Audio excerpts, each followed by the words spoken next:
আমি আপনাদের বলছিলাম যে সেনাবাহিনী প্রসঙ্গে আমি কিছু কথা বলতে চাই। আমরা এর মধ্যে কিছু খবরে আমি দেখলাম যে বিএনপির মহাসচিব মির্জা ফখরুল ইসলাম আলমগীর তিনি সেনাপ্রধান জেনারেল ওয়াকারুজ্জামানের সঙ্গে সাক্ষাৎ করেছেন। আমি সাক্ষাৎ কি নিয়ে হয়েছে আম পত্র-পত্রিকার খবরে জানা গেছে যে তারা সাক্ষাৎ করেছেন। সেটা কোথাও বিস্তারিতভাবে আমি দেখিনি। তবে সাক্ষাৎ যদি হয়ে থাকে এবং সেই সাক্ষাতের বিষয়বস্তু কি হতে পারে সেটা নিয়ে নানা জল্পনা কল্পনা আছে। একটা হয়তো মির্জা ফখরুল ইসলাম আলমগীর ভারপ্রাপ্ত চেয়ারম্যানের একটা বার্তা পৌঁছে দেবার চেষ্টা করেছেন সেনাপ্রধানকে যে তারা ক্ষমতায় এলে সেনাবাহিনীকে টাচ করা হবে না। হয়তো এরকম একটা বা সেনাবাহিনীকে প্রফেশনালি তারা রান করবেন। সেনাবাহিনীকে অতীতে যেরকম পলিটিসাইজ করা হচ্ছে সেটা হয়তো করবেন না। এরকম একটা বার্তা তারা দেবার চেষ্টা করবেন এবং সেনাবাহিনী প্রতিষ্ঠান হিসেবে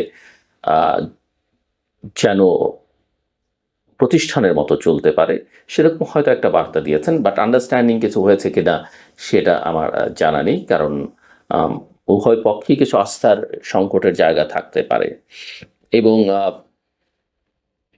হয়তো এটাও মির্জা ফখরুল ইসলাম আলমগীর বলতে পারেন যে নির্বাচনটা যেন ভালোভাবে হয় ফেব্রুয়ারি মাসে, সেক্ষেত্রে সেনাবাহিনীর যেন পূর্ণ সহযোগিতা করে, এটা হয়তো তার চাওয়া থাকতে পারে। যদিও ভালো নির্বাচন মানে কি, আর ভালো নির্বাচনে সেনাবাহিনী আসলে শুধুমাত্র সেনাবাহিনীর পক্ষে সেই লোকবলই আদৌ আছে কিনা একটা দেশে ভালো নির্বাচন করবার একটা গুরুত্বপূর্ণ ভূমিকা সেনাবাহিনী রাখতে পারে, কিন্তু সেটা একটা বড় প্রশ্ন। কিন্তু সবচেয়ে গুরুত্বপূর্ণ প্রসঙ্গ যেটা আলোচনা সেটা হচ্ছে সম্প্রতি 28 জনের বিরুদ্ধে একটা চার্জশিট আন্তর্জাতিক অপরাধ আদালতে অপরাধ ট্রাইব্যুনালে দাখিল করা হয়েছে এবং এই চার্জশিটে 25 জন সিনিয়র এবং মধ্যগোত্রের সেনা কর্মকর্তা রয়েছেন। আমার ধারণা এদের অনেকেই দেশের বাইরে, কেউ কেউ হয়তো জেলখানায় আছেন, চাকুরিতে হয়তো কেউ কেউ আছেন। কিন্তু মূল কথা যেটা, যে এটা হয়তো আমার কথার সঙ্গে অনেকে একমত হবেন না, কিন্তু আমি সবার বিবেচনার জন্য বলছি। সেনাপ্রধান অনেকদিন ধরে বলছেন যে আমরা যেন কোনো প্রতিষ্ঠানকে প্রশ্নবিদ্ধ না করি। প্রতিষ্ঠান না থাকলে বাংলাদেশে এমনিতেই আসলে কোনো প্রতিষ্ঠান সেই অর্থে আমরা গড়ে তুলতে পারিনি, নেই। শুধুমাত্র আর্ম ফোর্সেস বা সেনাবাহিনী এবং বিমান বাহিনী, নৌবাহিনী, এই প্রতিষ্ঠানগুলো মোটামুটি কিছু কিছু বিতর্ক সত্ত্বেও টিকে আছে। এগুলোকে যেন আর বিতর্কিত না করি। এর সঙ্গে যুক্ত আছে প্রতিরক্ষা গোয়েন্দা সংস্থা, ডিজিএফআই, এনএসআই প্রশ্ন, rapid action battalion, police forces সেনাবাহিনীর বাইরেও। এগুলোকে পলিটিশিয়ানরা বিভিন্ন সময় পলিটিসাইজ করেছে, সেনাবাহিনীর ভেতরে বিতর্কিত নেতৃত্ব বিভিন্ন সময়ে। এইসব প্রতিষ্ঠানকে যেন বিতর্কিত আমরা না করি। একসময় সেনা শাসনের কারণে সেনাবাহিনী বিতর্কিত ছিল এবং পরবর্তী পর্যায়ে বিভিন্ন রাজনৈতিক দলগুলো, বিশেষ করে গত 15 বছরে শেখ হাসিনার শাসনামলে যেভাবে ডিজিএফআইকে ব্যবহার করা হয়েছে, এনএসআইকে ব্যবহার করা হয়েছে, পুলিশ র্যাবকে ব্যবহার করা হচ্ছে এবং সেগুলো নিয়ে কিছু কিছু আমরা জানি র্যাবের বিরুদ্ধে মার্কিন স্যাংশনের কথা, কিছু কিছু পুলিশের ঊর্ধ্বতন কর্মকর্তার বিরুদ্ধে মার্কিন স্যাংশনের কথা আমরা জানি এবং এই অপরাধগুলো ব্যক্তিবর্গ করেছেন, সে কথা ঠিক। এবং আমরা সবাই চাই দেশে গণতন্ত্র চাইলে, আইনের শাসন চাইলে প্রতিটি অপরাধের বিচার হোক, কেউ অপরাধের ঊর্ধ্বে নয়, একথা আমাদের মাথায় রাখতে হবে। তিনি যেই হন না কেন, তিনি রাষ্ট্রপতি হন, প্রধানমন্ত্রী হন, তিনি যদিও রাষ্ট্রপতির জন্য কিছু কিছু ক্ষেত্রে দায় মুক্তির ব্যাপার আছে, কিংবা সেনাপ্রধান হন, কিংবা নোবেল লরিয়েট হন, ডাজেন্ট ম্যাটার, যেই হোক, মসজিদের ইমাম হন, পুরোহিত হন, পাদ্রী হন, সবাইকে আপনি শাস্তি, এমনকি সাংবাদিকদের জন্য। কিন্তু এখানে একটা বিষয় আমাদের একটু বিবেচনায় রাখা দরকার, যেটা আমি সেনাপ্রধানের সঙ্গেও খানিকটা একমত, যে অপরাধ যারা করেছেন তাদের বিচার হোক। বিচারটা সেনা আইনে হয়তো তারা করতে চান এবং সেনা আইনে বিচার হলো আমি কোনো খারাপ কিছু দেখি না। বেসামরিক আদালতে বিচার, অনেকেই মনে করবেন যে আইনের শাসন থাকলে বেসামরিক আদালতে বিচার হওয়া উচিত, কিন্তু বেসামরিক আদালতের বিচারের মধ্যে অনেক সময় পলিটিসাইজেশনের সম্পর্ক থাকতে পারে। দ্বিতীয়ত হচ্ছে যে এরকম নানা অপরাধে বিভিন্ন সময় নানানজন অভিযোগ তুলবেন, আর তার প্রেক্ষিতে তাদের বিচার হলে সেনাবাহিনীর অভ্যন্তরের যে ডিসিপ্লিন সেটা অনেকখানি ক্ষতিগ্রস্ত হবে। আমি মনে করি আস্থার একটা বড় সংকট তৈরি হবে। আস্থার সংকটটা কিরকম আমি আপনাদেরকে একটু আমি আমার মতো করে বোঝানোর চেষ্টা করি, আমি জানি না কতখানি বোঝাতে পারবো। এই ধরনের প্রতিষ্ঠানে যারা কাজ করেন তারা তাদের ঊর্ধ্বতন কর্মকর্তাদের নির্দেশ পালন করতে বাধ্য।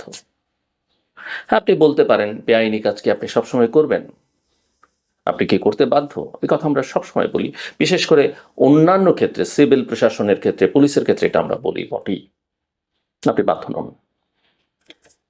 কিন্তু সেনাবাহিনীর ক্ষেত্রে বা সশস্ত্র বাহিনীর ক্ষেত্রে এটা এক ধরনের বড় বাধ্যকতা।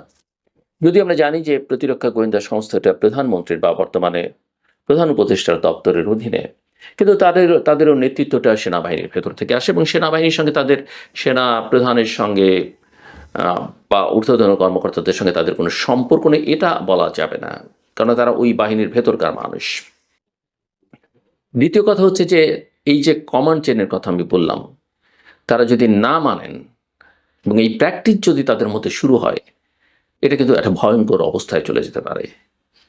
সো সশস্ত্র বাহিনীর অভ্যন্তরীণ যে চেইন অফ কমান্ড, সেটা রাইট রং ভালো মন্দ সেটাকে আপনি সেভাবেই চলতে দিতে হবে, এবং ভেতর থেকে সেটাকে আপনার কারেকশন করতে হবে। আমি আমি আমি যেভাবে মনে করি, ধরেন ঊর্ধ্বতন কর্মকর্তাদের কথা যদি তারা না শোনেন, তাহলে একটা জটিলতা তৈরি হতে পারে যে কোনো সময়, এবং সেটা চেইন অফ কমান্ড ভেঙে দিবে।